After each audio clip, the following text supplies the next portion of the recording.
জন্য আমরা ইনশাআল্লাহ প্রতিজ্ঞাবদ্ধ হব বাংলাদেশ খেলাফত মজলিস কর্তৃক আয়োজিত আজকের সমাবেশ থেকে আমাদের এই শ্রীপুর তিন আসন থেকে আমরা আমাদের নেতা ইহসানুল হক ভাইকে আমরা ইনশাআল্লাহ সংসদে পাঠাবো ইনশাআল্লাহ। নারায়ে তাকবীর, আল্লাহু আকবার। মার্কা আছে পুলিশ মার্কা, আরে জোরে সুবহানাল্লাহ।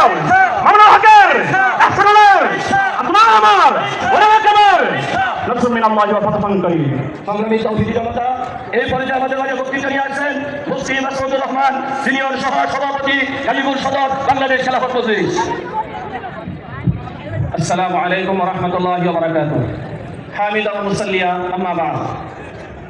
যখন আমার বয়স 7 বছর হয়েছিল, ওই সময় বাংলাদেশে একজন নক্ষত্র পেয়েছিলাম বাংলার রাজনীতি করার জন্য। তিনি ছিলেন হযরত হাফিজ হুজুর রাহমাতুল্লাহি আলাইহি। হাফিজ হুজুর খেলাফত মজলিস। আসসালামু আলাইকুম ওয়া রাহমাতুল্লাহি ওয়া বারাকাতুহু। হামিদা ওয়া মুসাল্লিয়া আম্মা বা'দ। যখন আমার বয়স 7 বছর হয়েছিল, ওই সময়ে বাংলাদেশে একজন নক্ষত্র পেয়েছিলাম বাংলার রাজনীতি করার জন্য। তিনি ছিলেন হযরত হাফিজ হুজুর খেলাফত মজলিস। আসসালামু আলাইকুম ওয়া রাহমাতুল্লাহি ওয়া বারাকাতুহু। হামিদা ওয়া মুসাল্লিয়া আম্মা বা'দ। যখন আমার বয়স 7 বছর হয়েছিল, ওই সময়ে বাংলাদেশে একজন নক্ষত্র পেয়েছিলাম বাংলার রাজনীতি করার জন্য। তিনি ছিলেন হযরত হাফিজ হুজুর। খুঁজে পাই নাই, বহুদিন পর আবার পেয়েছিলাম এই বাংলার সিংহ পুরুষ আল্লামা ফজলুল হক আমিনী রাহমাতুল্লাহি আলাইহি, যার আতঙ্কে সারা বাংলাদেশ কম্পমান ছিল।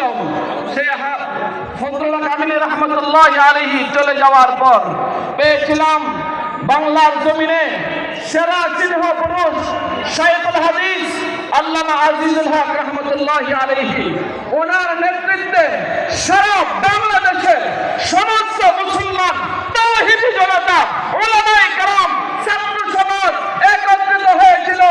ওই শাইখুল হাদিস আল্লামা আজিজুল হক রাহমাতুল্লাহি আলাইহি এই পৃথিবী থেকে বিদায় নেওয়ার পর মনে মনে ব্যথিত হয়েছিলাম। আর কোন যোগ্য নেতা খুঁজে পাচ্ছি না। কার পিছনে যাব, কার পিছনে নামবো, কার নেতৃত্বে চলবো, সেই দুঃখ বেদনা গুছিয়ে বর্তমান সময়ে সিংহ পুরুষ নামে সেই মুহাম্মদ বিন কাসিমের রূপরেখা নিয়ে আবির্ভূত হয়েছে আমাদের সামনে আল্লামা মামুনুল হক রাহমাতুল্লাহি ওয়া বারাকাতুহু।